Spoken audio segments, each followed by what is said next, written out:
Now you want to start working on something else, you press Ctrl C and you have the terminal back with you.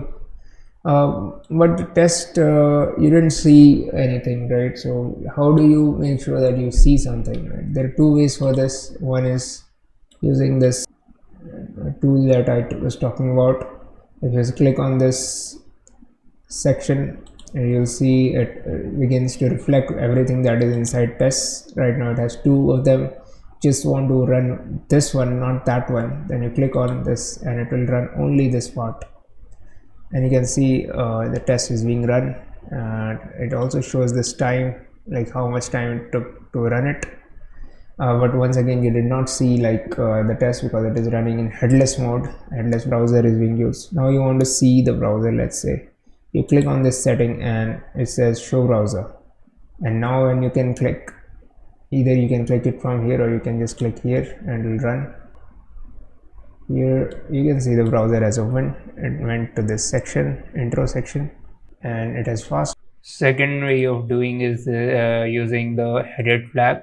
So you can simply do an npx playwright test and add this flag called headed, and it will run your browser in headed mode. So if I press enter, it will run both these tests and in headed mode. So let's see.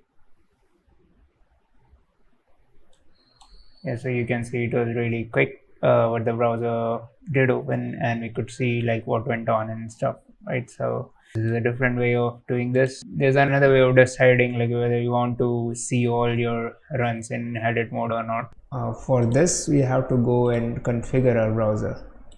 There's this section called use, wherein you can provide headless as false. That means it will show you the browser, and if you make it headless as true, it will run in a headless mode, right? So just you have to do this and run tests as you normally do with npx playwright test, and when you do that, you'll see that the browser once again open. It was too fast, so maybe if you could see it or not, I'm not sure about that. Yeah, so the browser opened, and that's the third way of doing it, using the headless browser thing. But that also means that you're messing with the configurations. But if it is entirely your project, you can change things on need per basis.